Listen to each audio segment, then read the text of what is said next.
There are plenty of nearly universally accepted perspectives in the fandom of A Song of Ice and Fire. But one of the most interesting and seemingly oversimplified perceptions of the story is that Catelyn Stark somehow occupies the role of the classic fairy tale wicked stepmother to Jon Snow. This particular point of view is a bit perplexing though, both because the textual support around this idea largely isn't strong enough to treat it like irrefutable fact. But more importantly, because the idea that Cat is Jon's abusive step-parent seemingly takes a very modern idea of what blended families should look like, and ascribes it to a situation where it doesn't even remotely apply. To get it out of the way, Cat telling Jon that it should have been you, after Bran's fall, is an utterly horrific and inappropriate thing to say. It was an unusual circumstance. Cat is clearly not coping with what has happened to Bran very well, and based on her behavior towards Maester Luwin a bit later, she seems to be cruelly lashing out at everyone. But as an adult, it was undeniably Catelyn's responsibility to not take her pain and frustration out on a completely innocent child. Her behavior in this situation is utterly unforgivable. But aside from this instance, their relationship seems to be almost entirely non-existent. And the dynamic between Catelyn and Jon was incredibly complex. Complex in a way that a child like Jon would be incapable of fully understanding, and in a way that Ned went out of his way to completely ignore to the detriment of everyone. And ultimately, many fans seem to entirely blame Catelyn for a situation that she didn't want to be in, and was objectively in danger as a result of, despite the fact that Cat had absolutely no power, or even any other options when she was put in this position. One of the most informative and interesting passages regarding Jon and Catelyn's relationship, that hints at all of the endless influencing factors to it, comes relatively early on in A Game of Thrones. In Catelyn 2, Ned and Cat have this exchange. Many men fathered bastards. Catelyn had grown up with that knowledge. It came as no surprise to her, in the first year of her marriage, to learn that Ned had fathered a child on some girl chance met on campaign. He had a man's needs, after all, and they had spent that year apart. Ned off at war in the south, while she remained safe in her father's castle at Riverrun.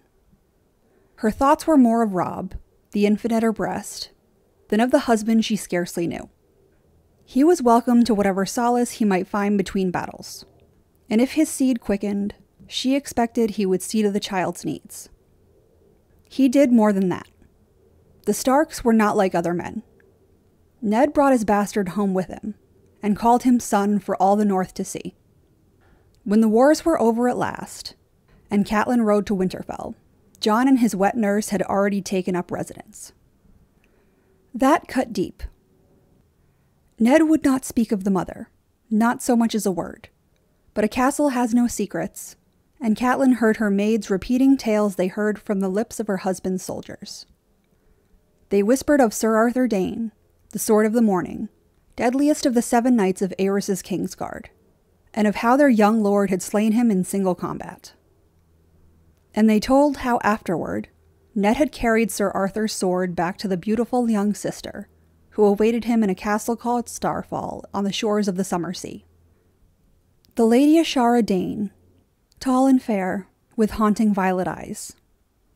It had taken her a fortnight to marshal her courage, but finally, in bed one night, Catelyn had asked her husband the truth of it, asked him to his face. That was the only time in all their years that Ned had ever frightened her. "Never ask me about Jon," he said, cold as ice. "He is my blood, and that is all you need to know. And now I will learn where you heard that name, my lady." She had pledged to obey, she told him, and from that day on, the whispering had stopped, and Ashara Dayne's name was never heard in Winterfell again. Whoever Jon's mother had been, Ned must have loved her fiercely, for nothing Catelyn said would persuade him to send the boy away. It was the one thing she could never forgive him. She had come to love her husband with all her heart, but she had never found it in her to love Jon. She might have overlooked a dozen bastards for Ned's sake, so long as they were out of sight. Jon was never out of sight, And as he grew, he looked more like Ned than any of the true-born sons she bore him. Somehow, that made it worse. "Jon must go," she said now. "He and Rob are close," Ned said. "I had hoped—" "He cannot stay here," Catelyn said, cutting him off. "He is your son, not mine. I will not have him." It was hard, she knew, but no less the truth. Ned would do the boy no kindness by leaving him here at Winterfell. The look Ned gave her was anguished. "You know I cannot take him south. There will be no place for him at court. A boy with a bastard's name. You know what they will say of him. He will be shunned." Catelyn armored her heart against the mute appeal in her husband's eyes. "They say your friend Robert has fathered a dozen bastards himself. And none of them has ever been seen at court," Ned blazed. "The Lannister woman has seen to that. How can you be so damnably cruel, Catelyn? He is only a boy. His fury was on him. He might have said more, and worse, but Maester Luwin cut in. "Another solution presents itself," he said, his voice quiet. "Your brother Benjen came to me about Jon a few days ago. It seems the boy aspires to take the Black." Ned looked shocked. "He asked to join the Night's Watch?" Catelyn said nothing. Let Ned work it out in his own mind. Her voice would not be welcome now. Yet gladly would she have kissed the Maester just then. His was the perfect solution. Benjen Stark was a sworn brother. Jon would be a son to him, the child he would never have. And in time, the boy would take the oath as well. He would father no sons, who might someday contest with Catelyn's own grandchildren for Winterfell. It's a long passage, but it explains nearly everything important about Catelyn and her feelings towards Jon. She outright states that, although being with another woman is an objective betrayal, and although Catelyn could clearly never be with another man, despite the fact that she owed Ned no loyalty either, that Ned cheating on her in the early days of their marriage was to be expected, and she's not even angry about it. She also directly states that she would have expected Ned to care for any illegitimate children, and she seems to have no negative feelings towards that either. What upsets her is that Ned brings Jon to Winterfell before Catelyn and Robb have even arrived, and acknowledges Jon as his son for the entire world to see. In a normal contemporary society, Catelyn being upset about her husband's illegitimate son is far less reasonable, and it seems like a great deal of fans seem to look at her behavior and decisions through this lens. But she very directly explains why this is a problem. And frankly, she's right. Ned treating Jon as an equal to all of his children puts all of them in an extremely dangerous and precarious position. And it puts Catelyn in potentially mortal danger at some point in her life as well. However, because Catelyn is a woman and Ned is her husband, she has to go along with whatever he wants and she can't do anything about it. In the real world, if a woman didn't want to be with someone who already had a child, they would be able to decide to not marry that person. And if a woman was put in a position that was uncomfortable or even dangerous for them after being married, they would have the option to leave. But Catelyn doesn't have those choices. And Ned takes complete advantage over the fact that he can simply tell Cat what to do, and she has to do it regardless of whether or not she wants to. And that really leads into another interesting aspect of this notion that Cat was Jon's wicked stepmother. Because very early on in Ned and Cat's marriage, she inquires about Jon's parentage and the rumors surrounding it. It's the only time in their relationship that Ned ever truly frightened her, and Ned commands her to never ask about Jon's mother again, and tell him who started the rumors about Ashara Dane. But one particularly vital aspect of this whole exchange is that Cat does what Ned tells her to do when it comes to Jon. So, if Cat is supposed to be abusive to Jon, then that would logically mean that Ned was aware that Cat was abusing Jon and never told her not to, which makes absolutely no sense.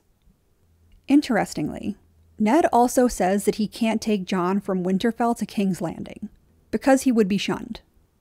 And although he's angry at Catelyn for being what he characterizes as cruel, he's also blatantly acknowledging that regardless of Cat's lack of relationship with Jon, he is literally more comfortable leaving Jon in Cat's hands alone at Winterfell than he is taking him south among the other lords and ladies, who will apparently treat him much more poorly than he thinks Cat will. So again, the notion that Catelyn was abusive to him, and even the notion that she didn't treat him considerably better than Westerosi society would expect him to be treated, doesn't seem to be backed up from Ned's own point of view. Ned acknowledges that Robb and Jon have a good relationship, but Jon's relationship with all of his siblings seems to be pretty great. Or rather, he at least doesn't seem to be treated much differently than any of the other Stark children. At different points, they all acknowledge that Jon is a bastard, but that doesn't seemingly affect the way that he is treated among his siblings. Which again, hints that Catelyn isn't particularly hateful of him, at least outwardly, because she very easily could have poisoned the well against him with all of her kids, and she clearly hasn't done that. But one of the most interesting and telling thoughts that Catelyn ever has in relation to Jon is this. He would father no sons who might someday contest with Catelyn's own grandchildren for Winterfell. This is the very obvious problem that everyone likes to ignore or blame Catelyn for outright. Because Catelyn's rejection of Jon isn't just an emotional reaction. It's a political necessity. Ned isn't a particularly politically savvy individual, and given that he is one of the most powerful and autonomous people in Westeros, he really doesn't have to be. He is the person who is in complete control of his own world, so in his mind, he can treat Jon just like he'd treat a trueborn son. And it's fine, because what Ned wants is what happens. However, he is very willfully ignoring the societal structure that he lives in, to the detriment of Catelyn, all of their children, and even Jon. The expectation that a woman should perform a maternal role for any child aside their own, regardless of circumstance, is a pretty sexist point of view to begin with. But when it comes to Catelyn specifically, asking her to accept Jon is basically directly asking her to put herself and all of her own children in danger. Clearly, the rules of Westeros are incredibly unfavorable to all but a few of the people who live within their society. However, the highborn women who are essentially property that is transferred from their fathers to their husbands have very few silver linings in this system that keeps them almost completely disempowered. But one of those silver linings is supposed to be that their children's future is secured purely through the rules of legitimacy and primogeniture. And Jon's very presence in Winterfell is a massive threat to that insurance. Based on the fact that Catelyn is specifically worried that Jon's sons might contest her own grandchildren's claim to Winterfell, it seems obvious that Cat doesn't question Jon's integrity as a person, and doesn't believe that he'd attempt to take her children's inheritance for himself. However, something that a politically savvy person like Cat would likely be aware of is that Jon doesn't even necessarily have to be a manipulative traitor in order to pose a danger to the future of House Stark or to Catelyn's children specifically. Cat is an intelligent person who understands and more importantly accepts the political complications of Westeros in a way that Ned simply does not. That should come as no great surprise though, as she spent a significant amount of time being raised as Hoster Tully's potential heir. And she's a daughter of the Riverlands, a region that has been particularly affected by rebellious bastards. She undoubtedly grew up hearing tales of her Uncle Bryndon's exploits during the War of the Ninepenny Kings, so she'd be keenly aware of what a dangerous illegitimate child, or that child's future bloodline, can do. And that's largely only looking at the Blackfyre rebels, illegitimate Targaryens who largely had no connection to Westeros or the Iron Throne. If the Blackfyres could cause that much war and chaos in the Seven Kingdoms, imagine what kind of effect a northern-looking bastard who is believed to be the son of a highborn woman and has been raised with a lord's education in Winterfell could do to the political situation in the north. Ned legitimized Jon's position in the north as much as he possibly could have, and Catelyn embracing him or raising him as her own only would have further endangered everyone. Ned obviously has a strong desire to have a happy and united family, but what he refuses to recognize is that ultimately, Jon's character or his love for his family might not even matter all that much in the end. Jon notices that Catelyn is upset every time he outshines Robb in some manner. But that's only because, unlike Ned, she actually accepts that the more competent Jon seems to be, the bigger danger he could potentially pose. Because Jon doesn't necessarily need to have an independent desire for Winterfell. The Lords of the North could throw their support behind him, or point him out as a better option, if they're ever unhappy with Robb for any reason. Even if Jon outright rejects it, the very fact that Jon offers up another possibility, in a world where primogeniture would at least ensure that Cat's children could never really be pitted against one another in any kind of succession crisis, means that Jon's presence destabilizes the political situation of the kingdom by very nature of his existence. And, as Cat clearly understands, the threat doesn't end with Jon unless Jon has no children. It's an impossibly cruel situation for Jon to be in, but Catelyn didn't create that situation. It is almost entirely Ned's fault. Ned clearly feels a lot of responsibility for the near destruction of his family, but in certain ways, he essentially uses Jon as a means of punishing and publicly shaming himself in the way that he thinks he deserves. However, Jon and the entire Stark family would have been much better off if Ned had made another decision, and it was entirely his choice to make. Ned is far too reliant on his own political position and power, and he suffers massive consequences for his belief that his position in society will keep him and the rest of his family safe. He claims Jon as his own son, both because of his promise to Lyanna, and largely because he's traumatized and afraid of what will happen if Jon is ever discovered. But the cover story that he comes up with actually causes a lot of unnecessary suffering and threats of danger for everyone. Because unlike Catelyn and the rest of the world, Ned knows that Jon is not his son. Ned has essentially put an enormous amount of pressure on Catelyn, has forced Jon to be isolated and rejected, and has put the political state of the North at great risk, because he feels really bad that his sister died, and he wants to punish himself for not saving her. But he didn't have to do that, and Jon and the rest of the Starks would have been far safer if he had simply come up with another lie. Because it really could have been as simple as Ned passing Jon off as Benjen's bastard son instead of his own.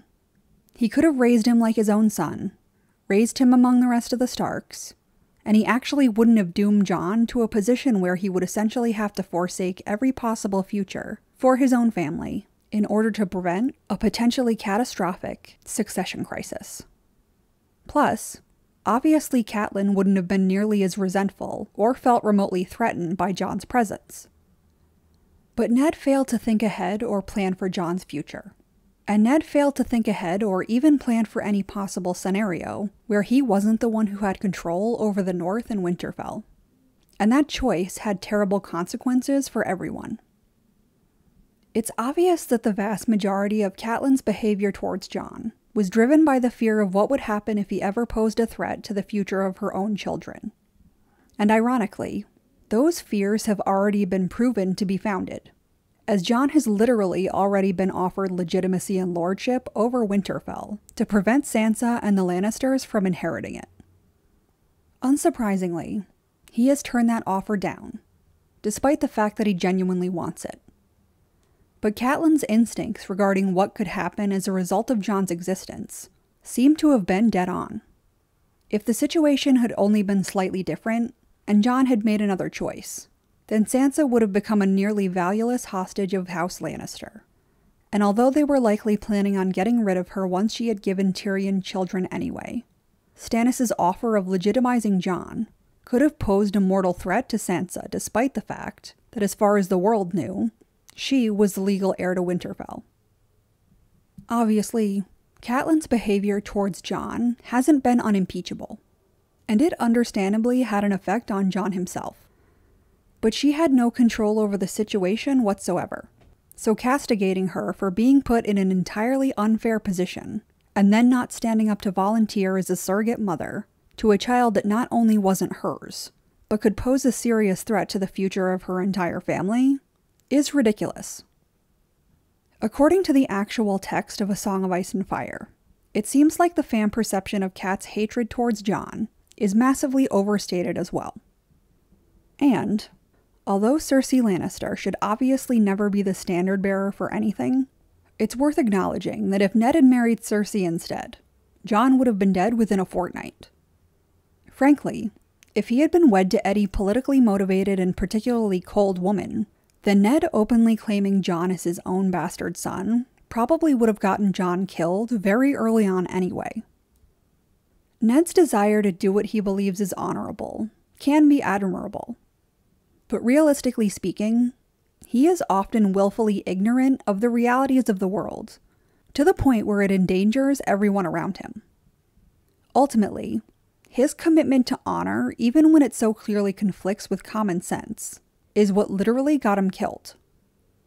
However, blaming Cat for not 100% committing to Ned's delusional fantasies of what he wanted the world to look like is absurd, and does not take into account that in the end, Ned had absolute power over Catelyn to the point that he could force her into a life-threatening situation, and she had no other choice but to follow his commands. Cat didn't play the part of mother to Jon, but she didn't have to because he's not her child. It's not abuse for a woman to not parent a child that isn't hers. And the notion that she's a terrible person because she didn't enthusiastically embrace Jon as her own and instead simply tolerated the position that Ned forced her into is a completely unfair characterization. Ultimately, neither Jon nor Cat bears any responsibility for what happened to them, and they both suffered as a result of Ned's desire to publicly self-flagellate as some sort of roundabout punishment for failing Lyanna. Although unfortunately, by making the choices that he does, Ned seemingly makes the same mistake that he made with Lyanna all over again. Lyanna wasn't comfortable with marrying a man who fathered bastards or wasn't loyal to her, making her standards surrounding illegitimate children considerably stricter than Catelyn's. However, Ned didn't want to face the reality of that problem, and that resulted in an absolute catastrophe for Ned, the North, and the Starks. Ironically, hardly anyone in the A Song of Ice and Fire fandom drags Lyanna for literally fleeing her home in secret because she didn't want to marry a man who had already been disloyal to her and fathered bastard children. But for some reason, Catelyn isn't offered that same inherent agency as a person in the eyes of many readers, who apparently believe that instead of being able to have some actual input in a life-altering choice for her, she should have just devoted herself to her husband's desires and ignored her own feelings and self-interests. In terms of the fictional world of Westeros, Ned is obviously just about as good as a man can be, but he's certainly not without flaw. He's in a position of near absolute power over his entire family, and he often makes decisions that are what he wants personally, rather than what's in their actual best interest. Cat had no right to lash out at Jon after Bran's fall, but frankly, Ned should have never put her in the position she was in to begin with.